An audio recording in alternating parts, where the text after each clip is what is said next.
Bonjour à tous, j'ai l'habitude de vous raconter la vie d'artistes qui m'inspirent, des créatifs qui refusent de rentrer dans des cases, qui ne jouent pas selon les règles de l'industrie et qui se démarquent par leur approche atypique, des artistes pour qui la création est une nécessité et non une simple stratégie de carrière. S'il y a bien un artiste qui incarne cette mentalité, c'est Pharrell Williams. Il aurait pu se contenter de devenir l'un des meilleurs producteurs de sa génération, mais il n'a pas voulu se limiter à ça. Pharrell est devenu bien plus qu'un simple producteur, il a marqué l'industrie en tant qu'interprète, en prêtant sa voix à certains des plus grands succès des dernières décennies. Et ce n'est pas tout, il a également imposé son style dans l'univers de la mode, devenant une icône de style et un visionnaire respecté. Bref, Pharrell Williams, c'est un couteau suisse créatif, peut-être l'artiste le plus polyvalent de sa génération, et aujourd'hui, je vais vous raconter son histoire.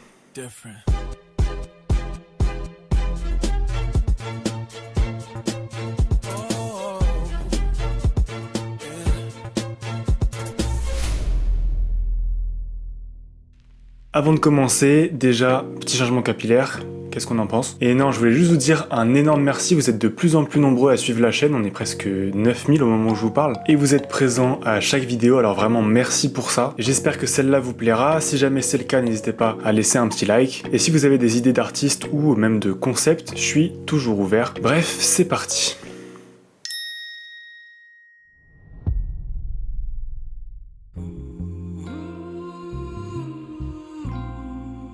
Pharrell Lancilo Williams voit le jour le 5 avril 1973 à Virginia Beach en Virginie. Un endroit loin des grandes métropoles comme New York ou Los Angeles, mais qui deviendra pourtant le berceau de l'un des plus grands producteurs que la musique ait connu. Il grandit dans une famille modeste avec une histoire complexe marquée par des voyages et des déplacements. Beaucoup parlent d'un mix entre des origines du Liberia, un pays d'Afrique de l'Ouest, et les Philippines, un pays d'Asie, mais ça reste que des spéculations. Bref, son enfance à Virginia Beach n'est pas forcément évidente. Dans cette région encore marqué par les tensions raciales, il est l'un des rares enfants noirs de son quartier, ce qui lui vaut souvent des remarques déplacées, des regards étranges, et c'est sûrement ce sentiment de décalage qui le pousse à créer son propre univers et à se démarquer. Très tôt, Pharrell se passionne pour la musique. Adolescent, il passe ses journées à faire du skate et à écouter des morceaux de Luther Vandross et Chaka Khan. C'est aussi à ce moment-là qu'il écope de son surnom Skateboard P, un clin d'œil à sa passion pour la culture du skate. Mais sa véritable immersion dans la musique se produit au collège lors d'un camp d'été où il rencontre Chad Hugo. Pharrell est batteur tandis que Chad joue du saxophone. Les deux adolescents, partageant une passion commune pour le son, se lient d'amitié. Ensemble, ils intègrent la fanfare du lycée Princess Anna High School où Pharrell s'illustre à la caisse claire tandis que Chad devient chef d'orchestre. Cette période de leur vie est marquée par une créativité intense et une envie de repousser les limites du son traditionnel. Cette rencontre avec Chad, elle est déterminante. Elle marque le début d'une aventure musicale qui bouleversera les décennies suivantes. Ensemble, ils vont poser les premières pierres de ce qui deviendra le duo le plus influent de la musique contemporaine. Et c'est justement à ce moment-là que Pharrell et Chad vont faire une rencontre déterminante, celle qui les fera passer de simples producteurs amateurs à producteurs respectés.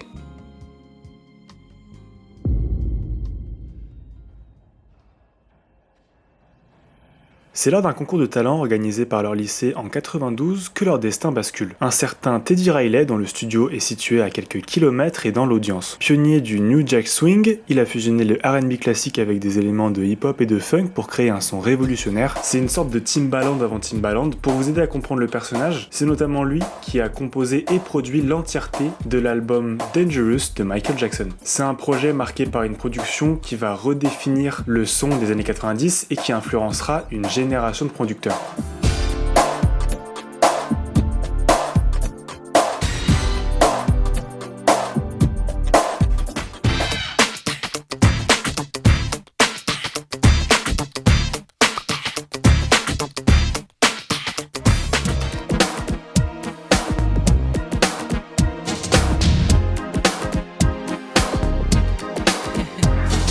La recette de Riley, qui est d'allier des percussions percutantes, des lignes de basse puissantes et des claviers futuristes, marche à merveille. Bref, vous l'avez compris, Teddy Riley, c'est quelqu'un. Et il est impressionné par l'énergie et la créativité du duo Chad et Pharrell. Il décide donc de les prendre sous son aile. On le dirait le début d'un film américain un peu bullshit, genre Rêve américain, mais ça s'est vraiment passé comme ça. Sous la tutelle de Riley, Pharrell et Chad découvrent l'univers exigeant des studios professionnels. Ils apprennent à utiliser des sampleurs, à programmer des boîtes à rythme et à manipuler des synthétiseurs analogiques, des compétences qui deviendront deviendront essentielles pour leur style. C'est ici qu'ils développent les éléments clés de leur signature sonore, des percussions sèches et percutantes, des lignes de basse minimalistes mais puissantes, des mélodies synthétiques et futuristes, des breaks imprévisibles et des silences maîtrisés. Ils commencent dès lors à écrire et produire pour d'autres artistes. Le duo s'appelle désormais The Neptunes et c'est d'ailleurs à ce moment-là qu'ils vont utiliser le 4 count start comme un élément reconnaissable de leur production. C'est une boucle de 4 temps identique au début d'un morceau. Ça sert généralement de compte à rebours rythmique pour l'entrée du chant et des instruments. Bref, voici quelques-unes de leurs premières productions notables.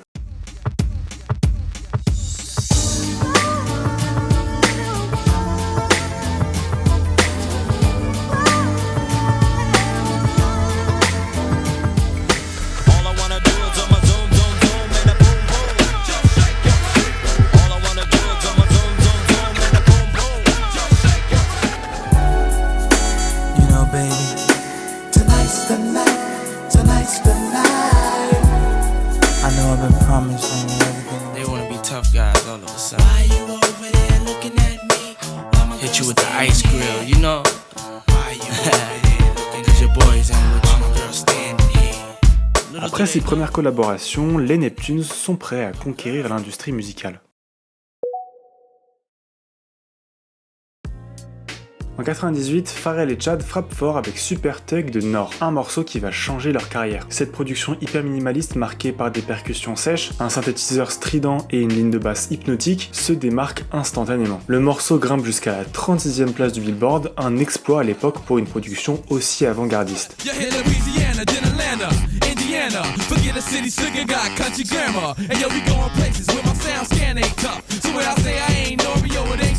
L'année suivante, il signe un autre coup de maître avec Got Your Money, Doll Dirty Bastard, en featuring avec une jeune chanteuse nommée Kelis.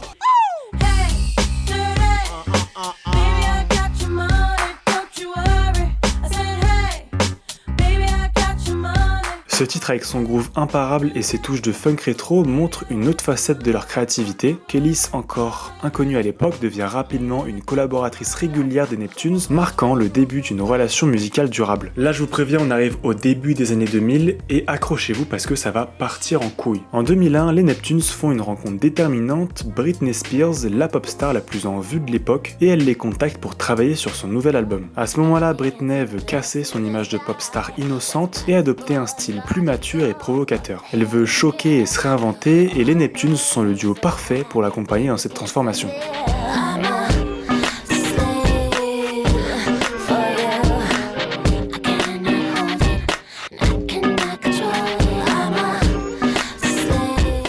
Le morceau devient instantanément un classique et redéfinit l'image de Britney tout en propulsant les Neptunes au sommet de l'industrie. Le succès de I'm a Slave for You ouvre la voie à des collaborations encore plus ambitieuses. L'année suivante, ils produisent le morceau de l'été 2002.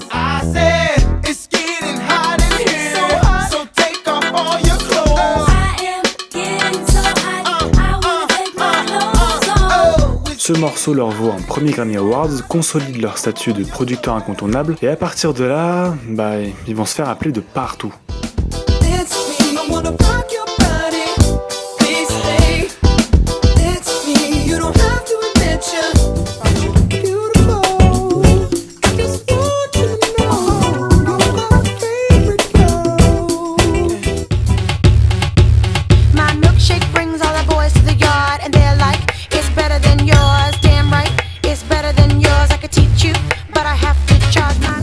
The pimps in the crib, ma. Drop it like it's hot. Drop it like it's hot. Drop it like it's hot. When the pigs try to get at you, park it like it's hot. Les Neptunes et Pharrell Williams sont partout. Je vous ai mis 4 extraits, mais il faut savoir qu'à ce moment-là, ils produisent pour absolument tout le monde. Madonna, Busta Rhymes, Jay-Z, Limp Bizkit, Ludacris, Sean Paul, Usher, Mary J. Blige, Mariah Carey, Shakira. Rarement dans l'histoire, un duo n'a été aussi présent. En août 2003, une enquête révèle que les Neptunes ont produit près de 43% des chansons diffusées sur les radios américaines. Je sais pas si on se rend compte de la dinguerie, quand Pharrell Williams prenait sa voiture et allumait la radio, il pouvait très bien dire « Ah ça c'est moi qui l'ai produit » sur quasiment un morceau sur 2. Pour les plus attentifs, vous avez remarqué en écoutant les extraits que Pharrell chante sur plusieurs morceaux, parce que oui, en plus de produire les morceaux, Pharrell et Chad ont un projet en parallèle.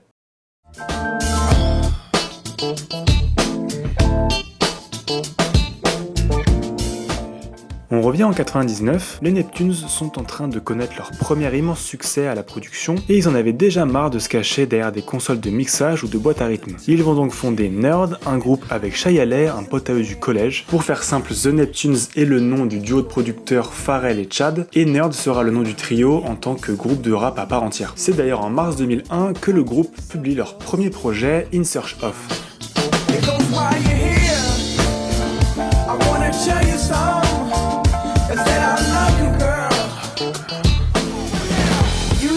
That you don't have to ever quit. You think that you can get away with it. You think the light won't be ever lit. It's almost over now. It's the society that makes a nigga wanna kill. I'm just straight ill, riding my motorcycle down the streets. Le projet se distingue par sa combinaison de rythmes hip-hop, de guitare rock et de mélodies funk, créant un son distinctif qui défie les conventions musicales de l'époque. À sa sortie, l'album reçoit des critiques mitigées, certains saluant son originalité, d'autres sont trop déconcertés par son éclectisme, mais au fil du temps, l'album est reconnu pour son influence sur la scène musicale, inspirant des artistes comme Tyler the Creator et A$AP Rocky. Le projet s'écoule à plus de 600 000 exemplaires, ce qui est quand même un assez gros succès. Je vais pas m'éterniser sur le groupe parce que c'est une vidéo sur Pharrell Williams, mais il faut savoir qu'ils ont sorti 5 albums en l'espace de 15 ans et que Nerd a permis à Pharrell de s'exprimer librement en tant que leader et de poser les bases de son identité en tant qu'artiste solo.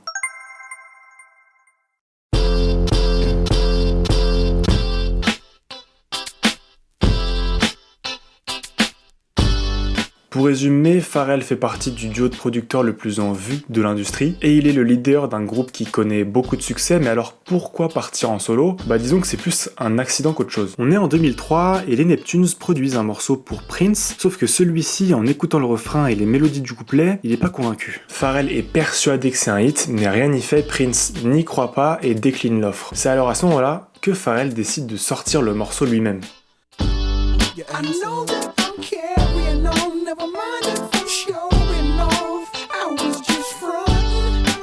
Le morceau est un succès majeur, atteignant la 5e place du Billboard. Bien qu'il ait déjà chanté au sein de Nerd et sur certaines productions des Neptunes, c'est avec ce single qu'il a véritablement mis en avant sa voix et son interprétation en adoptant un falsetto fluide et expressif, apportant une touche de sensualité et de vulnérabilité au morceau. Malgré ce succès, Pharrell n'était pas immédiatement prêt à embrasser une carrière solo à part entière. Il a exprimé des réticences à se lancer en solo, préférant se concentrer sur ses rôles de producteur et de leader de Nerd. C'est seulement en 2006, donc 3 ans plus tard, après plusieurs années de réflexion et de maturité artistique, que Pharrell décide de sortir son premier projet solo, et entièrement produit par lui-même, sans son ami habituel Chad Hugo. Alors pourquoi ? Juste pour pouvoir proposer un projet à 100% en adéquation avec ses aspirations artistiques. C'est compréhensible qu'après tant d'années passées à travailler avec son pote, tu souhaites savoir ce que tu vaux vraiment en tant qu'artiste à part entière. Le 25 juillet 2006 sort donc l'album In My Mind avec du beau petit monde, Gwen Stefani, Kanye West, Jay-Z, Nelly, Snoop Dogg, Pusha T. Le projet est un mélange de hip-hop et de R&B mettant en avant la voix distinctive de Pharrell. Bref, je vous en dis pas plus, je vous laisse écouter. So, drop your purse and grab your hips and act like you're trying to get this money right quick. So can I have it like that? You got it like that. Can I have it like that? You got it like that. I wanna run away. Simply run away. You can try to run and hide, it won't make a difference. 'Cause you're my number one. Baby girl, you and me. Smash it. That's a hit to me.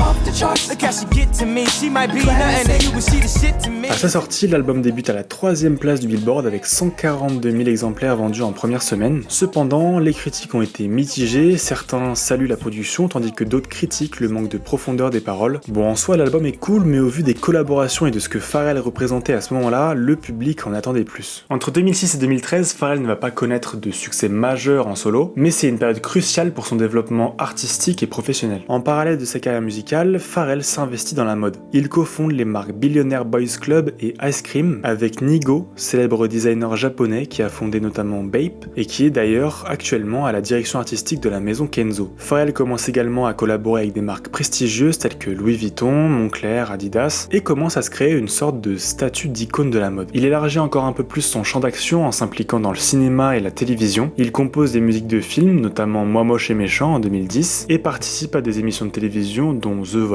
où il partage son expertise et mentorant de nouveaux talents. Bref, la période entre 2006 et 2013 a été une période de diversification et de consolidation pour Pharrell Williams, avant cette fameuse année 2013 où beaucoup, mais alors beaucoup de choses vont se passer.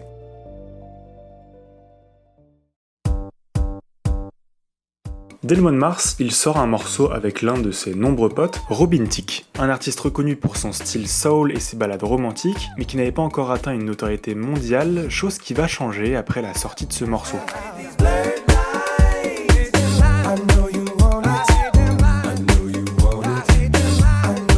Blurred Lines devient un phénomène mondial. Le single atteint la première place du Billboard et y est resté pendant 12 semaines consécutives. Il a également dominé les classements dans plus de 25 pays dont le Royaume-Uni, le Canada, l'Australie. En 2014, il figurait déjà parmi les chansons les plus téléchargées de tous les temps au Royaume-Uni. Pharrell revient sur le devant de la scène, sauf que pour la première fois de sa carrière, il va être dans une sauce. Et même 2 sauces. Pour être précis. La première concerne les paroles, notamment la ligne I Know You Want It, accusée de banaliser le consentement sexuel et critiquée pour sa représentation des femmes. La deuxième sauce concerne une violation de droit d'auteur. La famille de Marvin Gaye a intenté une action en justice contre Pharrell Williams et Robin Thicke, affirmant que Blurred Lines copiait le style de la chanson Got to Give It Up de Marvin Gaye.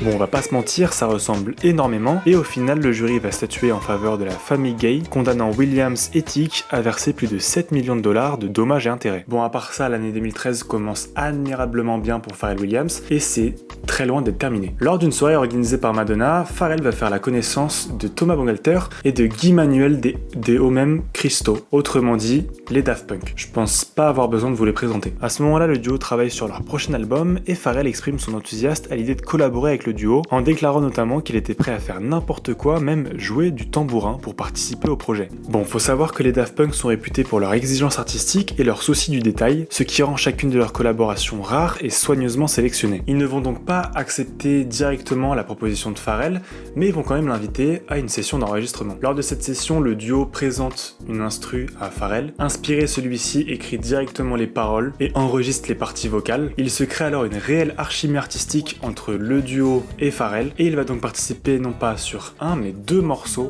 de l'album Random Access Memories, dont le morceau principal.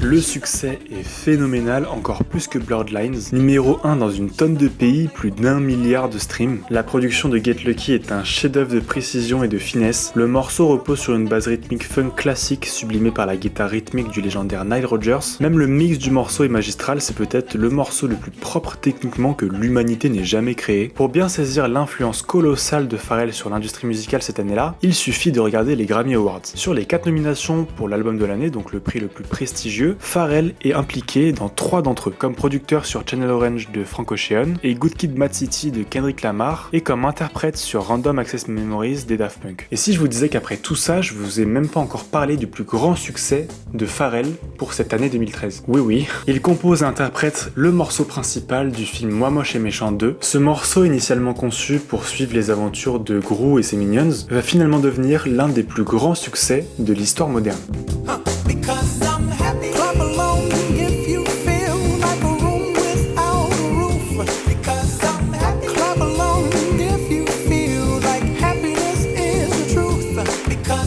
Happy est une véritable explosion de positivité avec un message simple et universel, la joie pure et sans retenue. Les paroles sont à la fois directes et fédératrices, ce qui a permis au morceau de toucher un public extrêmement large, sans distinction d'âge ou de culture. Le morceau se distingue aussi par une production minimaliste mais efficace, typique du style de Pharrell. Le morceau a été utilisé dans d'innombrables publicités, bandes annonces et événements sportifs. Bref, Pharrell a réussi à créer un hymne pour une humanité qui ressentait un besoin de musique positive et optimiste après des années de crise économique et d'incertitude politique. Je vais même pas rentrer dans les détails des chiffres et des récompenses parce que sinon on en a pour des heures, mais sachez que c'est le plus grand succès de la carrière de Pharrell. Et au vu des nombreux hits que j'ai évoqués dans cette vidéo, vous imaginez à quel point celui-ci est monumental. Fort de l'élan généré par Happy, Pharrell sort en 2014 son 2e album solo, Girl, qui inclut ce single à succès ainsi que plusieurs collaborations marquantes, et cet album ne fera que renforcer son statut d'icône musicale.